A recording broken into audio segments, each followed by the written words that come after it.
नमस्कार दोस्तों, small step में आपका स्वागत है। मैं अपना ग्रो बैग खाली कर रही थी तो उसकी मिट्टी के अंदर बहुत सारे अर्थवर्म थे। कई लोग इन्हें मिट्टी से निकाल कर फेंक देते हैं, यह सोचकर कि ये पौधों को नुकसान पहुंचाएंगे, लेकिन ऐसा बिल्कुल नहीं करना चाहिए। मिट्टी के इकोसिस्टम में केंचुओं का खास रोल है।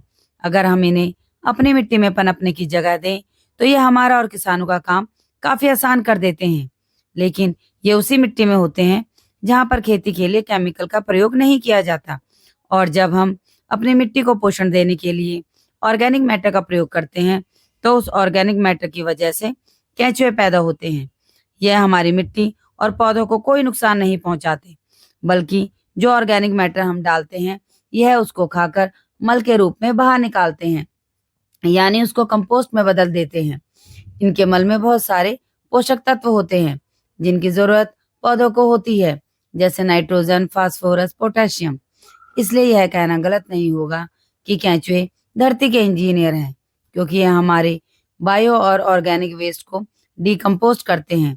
इन्हें रोशनी बिल्कुल पसंद नहीं होती, इसलिए यह मिट्टी के काफी अंदर रहते हैं। केंचुए मिट्टी और उसके ऑर्गेनिक वेस्ट को खाते हुए उसमें एक होल सा कर देते हैं, और यह जिस होल से एक बार जाते हैं दोबारा वहां से नहीं जाते, बल्कि दूसरा रास्ता बनाते हैं, जिससे मिट्टी बहुत पोरस हो जाती है।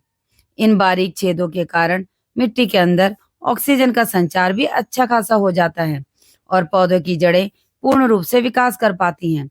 जो पानी और लिक्विड फर्टिलाइजर हम डालते हैं वो भी मिट्टी के हर कोने कोने में पहुंच जाता है। अर्थवॉर्म कुदरत के ऑर्गेनिक फर्टिलाइजर का काम भी करता है। यह पूरी मिट्टी को ही वर्मी कंपोस्ट में बदल देता है। केंचुआ कुदरत का बनाया हुआ वो वर्कर है या मजदूर है जो खाता भी मिट्टी है और रहता भी मिट्टी में ही है। यह हमारे दोस्त हैं, इनका बचाव जरूरी है हमारे खुद के लिए। इसलिए कहती हूँ, एक स्मॉल स्टेप बढ़ाइए ऑर्गेनिक की ओर और अपनी मिट्टी की उर्वरकता को बनाए रखिए।